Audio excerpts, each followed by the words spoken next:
महाबोधि बौद्ध विहार को मुक्त कराने के लिए बहुजन संगठनों ने, बौद्ध भिक्षुओं ने देश विदेश से आकर के मुक्त कराने के लिए आंदोलन किया, जंतर मंतर पर, और अपनी मांगों को रखा। शासन प्रशासन के लिए अपनी मांगों को लेकर के अवगत कराया कि हमारी मांगों को पूरा किया जाए।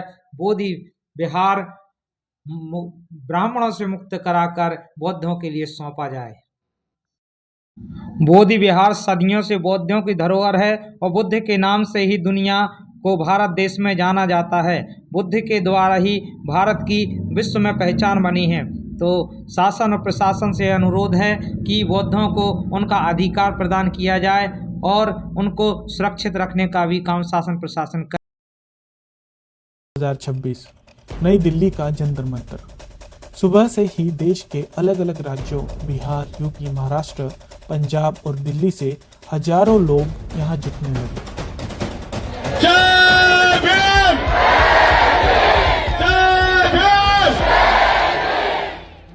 हाथों में नीले झंडे, संविधान की प्रतियां और तख्तियां, एक ही मांग के साथ बीटीएमसी एक्ट 1949 को रद्द करो। महाबोधि महाविहार मुक्त करो, मुक्त करो, मुक्त करो, महाबोधि महाविहार मुक्त करो, मुक्त करो, मुक्त करो। यह कोई साधारण धरना नहीं था, यह दलित बहुजन समाज की उस पीड़ा की आवाज थी जो दशकों से कानून और व्यवस्था के नाम पर दबाई जाती रही है। प्रदर्शनकारियों का कहना था कि बीटीएमसी एक्ट 1949 ने उनके सामाजिक, धार्मिक और प्रशासनिक अधिकारों को सीमित किया है और आज के लोकतांत्रिक भारत में यह कानून असमानता को बढ़ावा देता है। आंदोलनकारियों की प्रमुख मांग यही है कि महाबोधि महाविहार मैनेजमेंट कमेटी से ब्राह्मणों को हटाया जाए। इसके लिए महाबोधि टेम्पल एक्ट को निरस्त कर नए सिरे से कानून बनाकर इसे बौद्धों के हवाले किया जाए। पूरे विश्व में ऐसा कहीं नहीं हुआ कि जैसे हिंदुओं का मंदिर है उसमें कोई गैर हिंदू पुजारी बनाओ, जैसे मुसलमानों की मस्जिद है उसमें कोई गैर मुस्लिम उसका मौलाना बनाओ, ईसाइयों का चर्च है उसमें कोई गैर ईसाई पादरी बनाओ। पर महाबोधि महाविहार जहां पर बौद्धों का पूरा अस्तित्व है, जहां से पूरे देश में, पूरे विश्व में बौद्ध धर्म फैला है, आज उसी महाबोधि महाविहार पर ब्राह्मणों ने कब्जा कर रखा है। उसे कब्जे को मुक्त कराने के लिए, बीटी एक्ट रद्द कराने के लिए महाबोधि महाविहार मुक्ति का एक साल पहले 12 फरवरी 2025 को यह आंदोलन शुरू हुआ और आज 12 फरवरी 2026 को एक साल के बाद देख सकते पूरा हजूम दिल्ली में आज उमड़ा है, जहां सरकार ने हमारी कम से कम 10 से ज्यादा बसों को डिटेन किया। उसके बावजूद पूरी भीड़ आप देख सकते पूरा हजूम यहाँ पे लगा। तो मैं कहूंगा आपके चैनल के माध्यम से ये पूरे देश के बौद्धों की आवाज है और सरकार जान ले और समझ ले कि बौद्धों को न्याय दे, बीटी एक्ट रद्द करे। आज दिल्ली जाम बौद्ध भंते, छात्र, सामाजिक कार्यकर्ता और बड़ी संख्या में महिलाओं की भी मौजूदगी थी। कई बुजुर्ग अपने बच्चों के साथ आए थे। मंच से बार बार संविधान की प्रस्तावना पढ़ी जा रही थी और यही इस आंदोलन का संदेश भी था। नारे गूंज रहे थे, संविधान बचाओ, समान अधिकार दो, बीटीएमसी एक्ट वापस लो। इतनी बड़ी 700 और उसके बाद 1000 ईस्वी के बाद धीरे धीरे शंकराचार्य के नेतृत्व में एक एक बौद्ध विहारों को तोड़ा गया, उन पर कब्जा किया गया, बौद्ध स्मृतियों को खत्म किया गया और उसमें किसी भी बौद्धिस्ट के लिए, किसी भी बुद्ध को प्यार करने वाले के लिए और कोई भी जो देश की धरती से प्यार करता है, समता की संस्कृति के लिए प्यार करता है, उसके लिए सबसे शर्मनाक बात होती है वो उस जगह पर ब्राह्मणों का कब्जा हो जहां बुद्ध को ज्ञान प्राप्त हुआ था। जो बौद्धों के स्थलों में अगर 3 जगहों का आप नाम लें, सारनाथ का नाम लें, लुम्बिनी का नाम लें, बल्कि 4 जगह, कुशीनगर का नाम लें और बोध गया का नाम लें, ये 4 वो स्थल हैं जो बौद्धों के और बौद्ध संस्कृति के और बुद्ध के केंद्रीय स्थल है। उस एक केंद्रीय स्थल पर ऐसी 1949 में एक्ट बनाया गया कि जैसे वो उसमें ब्राह्मणों को शामिल कर लिया गया आधे से ज्यादा।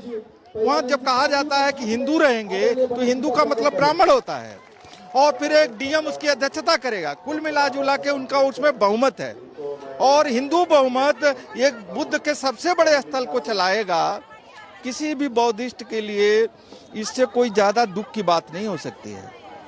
और ये नए तरह से जो आंदोलन ये शुरू हुआ महाबोधि आंदोलन, अब ये धीरे धीरे आप जानते होंगे कि अंतर्राष्ट्रीय स्तर पर भी इसके पक्ष में समर्थन मिल रहा है, राष्ट्रीय स्तर पर इसके पक्ष में समर्थन मिल रहा है, बिहार में मिल रहा है, पूरे देश में मिल रहा है। और आज तो आप देख ही रहे होंगे कि हर तरह के लोग हैं, जिसमें महिलाएं हैं, नौजवान हैं, बौद्ध भिक्षु हैं, सामाजिक कार्यकर्ता हैं, राजनीतिक कार्यकर्ता हैं, बुद्धिजीवी हैं, इंटेलेक्चुअल हैं, बच्चे हैं, लड़कियां हैं, महिलाएं हैं।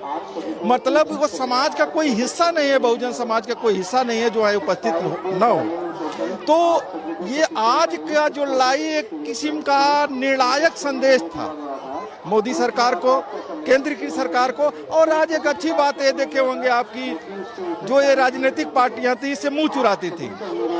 कांग्रेस के कुछ लोग बोलते थे, राजेंद्र पाल गौतम बोलते थे, कांग्रेस के दलित बहुजन नेता बोलते थे, लेकिन कांग्रेस पार्टी खुला स्टैंड नहीं ले रही थी। आज आपने देखा होगा उनके 5-6 सांसद आए थे, उन्होंने को राजनीतिक समर्थन भी मिला। मंच पर आए बहुजन कांग्रेस नेता राजेंद्र पाल गौतम, जो इस समय SC/ST माइनॉरिटी कमीशन के अध्यक्ष भी हैं, उन्होंने कहा, जब तक कानून बराबरी का नहीं होगा तब तक समाज में न्याय नहीं होगा। यह लड़ाई संविधान की आत्मा की लड़ाई है। क्या हमारा डॉक्टर बाबा साहेब अम्बेडकर जी ने अपने अधिकार के लिए धरने प्रदर्शन करके अपनी बात सरकार तक पहुंचाने का अधिकार नहीं दिया? जो पुलिस फोन का भी अपना माइक लेके कह रहे हैं कि अपना वो बंद कीजिए, क्या भारत में प्रजातंत्र नहीं है? क्या भारत में संविधान का शासन नहीं है? वो है कौन टाइम तय करने वाले? अरे भाई बताइए, क्या किसी मस्जिद का संचालन करने के लिए मुस्लिम से अलग किसी दूसरे धर्म के लोग उसकी संचालन समिति में होते हैं? क्या किसी चर्च का संचालन करने की मैनेजमेंट कमेटी में ईसाई धर्म से अलग किसी दूसरे धर्म के लोग होते हैं? क्या किसी हिंदू मंदिर के अंदर, मंदिर की संचालक समिति के अंदर हिंदू धर्म से अलग किसी दूसरे धर्म के लोग होते हैं? अगर नहीं है तो फिर भारत के अंदर महाबोधि महाविहार की मैनेजमेंट कमेटी के अंदर जितने बौद्ध प्रतिनिधि हैं उतने ही प्रतिनिधि पंडे क्यों? आखिर बीटी एक्ट 1949 जिस एक्ट को खत्म रद्द करके महाबोधि महाविहार बौद्धों को सौंपने का आंदोलन लगातार अनागरिक धम्मपाल से शुरू हुआ और उसके बाद भंते सुरई ससई जी के नेतृत्व में इसी जगह पर 1.5 साल तक प्रदर्शन चला। और अब पिछले लगभग 2 साल से भारत के अलग अलग हिस्से में, यहाँ तक कि महाबोधि महाविहार पर बौद्ध गया के अंदर भी महीनों तक प्रदर्शन चला। और केवल प्रदर्शन ही नहीं, इस दमनकारी सरकार ने हमारे भंते जी पर झूठा मुकदमा बनाकर उनको जेल में डालने का काम किया। अगर आप सोचते हो कि हमारे लोगों को जेल में डालकर आप इस तूफान को रोक सकते हो, तो ऐसे ये रुकने वाला नहीं है। इस तूफान को रोकने का एक ही तरीका है, महाबोधि महाविहार बौद्धों के हाथ में सौंप दो। बीटी एक्ट को तुरंत रद्द कर। सांसद हैं, उन्होंने अपने जोशीले अंदाज में कहा, दलित बहुजन अब चुप नहीं बैठेगा। अगर कानून अन्यायपूर्ण है तो उसे बदलना ही होगा। ये देश सिर्फ कुछ लोगों का नहीं, हम सबका है। 1949 खत्म करके और महाबोधि विहार बौद्धों को सौंपा जाए, इसकी आवाज उठ रही। मैं आपको बधाई देता हूं। प्यारे साथियों, ये कहा गया है कि जिनका राज नहीं होता उनका धम भी नहीं होता है। आज अगर जिनके ऊपर जिम्मेदारी है धम के कार्य को आगे बढ़ाने की, अगर उन्हें आंदोलन में उतरना पड़ा है तो आप महसूस करके देखिए कि लड़ाई कहां खड़ी है। अगर लड़ाई मजबूती की तरफ नहीं खड़ी होती तो हमारे भंते, जिनके ऊपर धम के प्रचार की जिम्मेदारी है, समाज का नेतृत्व करके समाज को सही रास्ते पर ले जाने की जिम्मेदारी है, आज उनको आंदोलन में नहीं आना पड़ता। आज देश भर से, कहीं से थोड़े लोग, कहीं से ज्यादा लोग, लेकिन पूरे देश से लोग यहाँ पहुंचे हैं। और जब ये विषय मेरे सामने आया था तो पार्लियामेंट में मैंने पूरी जोर शोर से ये मसला उठाया था कि बीटी एक्ट खत्म करके बौद्धों को उनकी धरोहर सौंपनी होगी।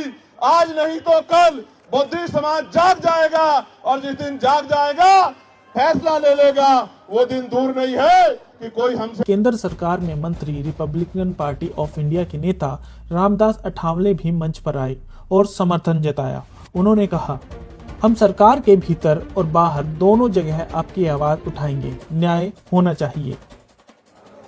1949 का जो कानून है, इस कानून में अमेंडमेंट करने की जिम्मेदारी बिहार सरकार की है, और हमारा बौद्ध समाज शांति से आंदोलन करने वाला है। हमारा बौद्ध भिक्खु विश्व शांति के लिए हमेशा प्रयत्न करते रहे हैं और बाबा साहब अम्बेडकर जी ने हमें बौद्ध धर्म की दीक्षा दी है। हम सब लोग इतना ही मांग करते हैं, मैं जरूर भारत सरकार में मंत्री हूँ, लेकिन मैं बौद्ध समाज के नाते मैं समाज के साथ हूँ, मैं मेरे धर्म के साथ हूँ। और मैंने माननीय वहाँ के मुख्यमंत्री जी को मैंने निवेदन दिया है, वहाँ के सम्राट चौधरी जो डिप्टी सीएम उनको भी हमने बोला है। और आज यहाँ हमारे विनाचार्य जी ने मुझे निमंत्रण दिया था और आज आप लोग सब लोग इधर आए हैं। जरूर हम भारत सरकार की तरफ से प्रयत्न करेंगे। ये विषय भारत सरकार के हाथ में नहीं है, लेकिन माननीय नरेंद्र मोदी साहब को एक दिन हम सब भिक्खुओं का शिष्टमंडल में मिलेंगे। मैं एक बार नरेंद्र मोदी साहब को मिला हूँ और हमारी मांग ये है कि बोध गया का महाबोधि महाविहार हमारे कब्जे में आना ही चाहिए।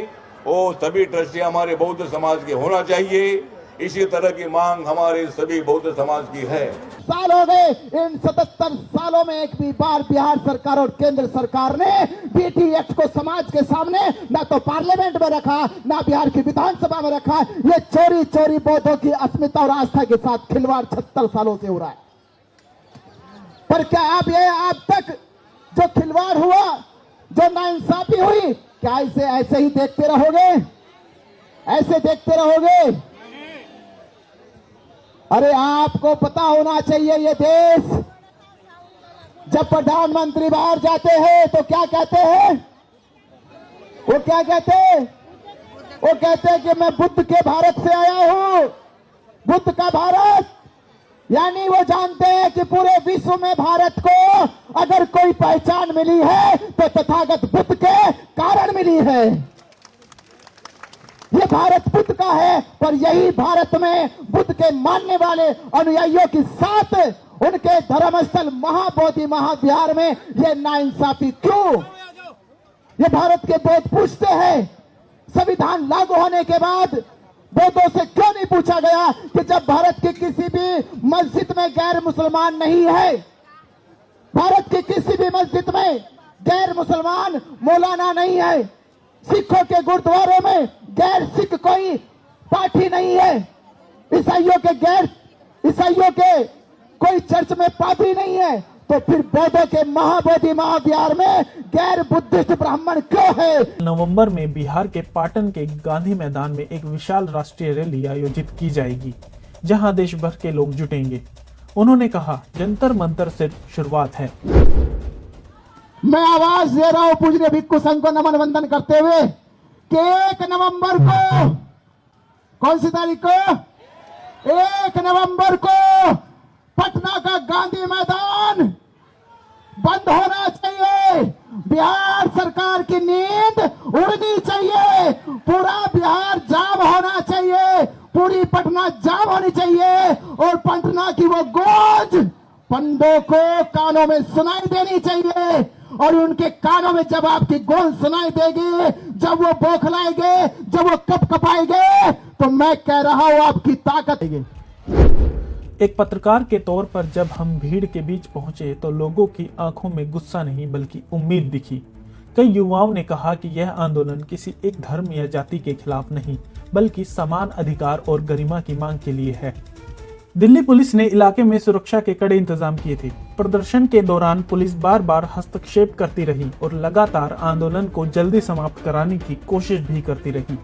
इसके चलते आयोजकों ने मंच से लगातार अपील की कि प्रदर्शन पूरी तरह अहिंसक रहे।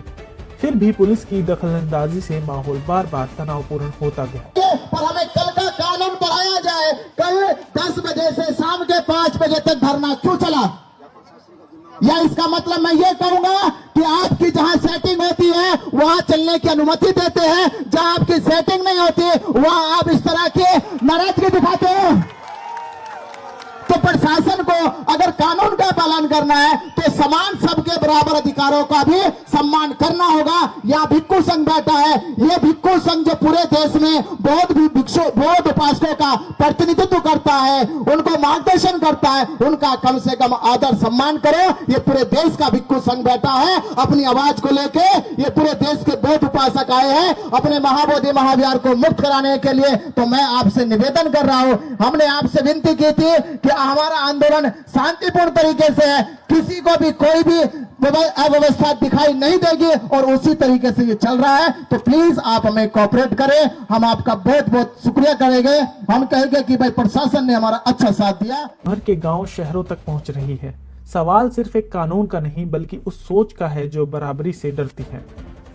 12 फरवरी 2026 का यह दिन शायद आने वाले समय में एक बड़े सामाजिक बदलाव की शुरुआत के रूप में याद किया जाएगा।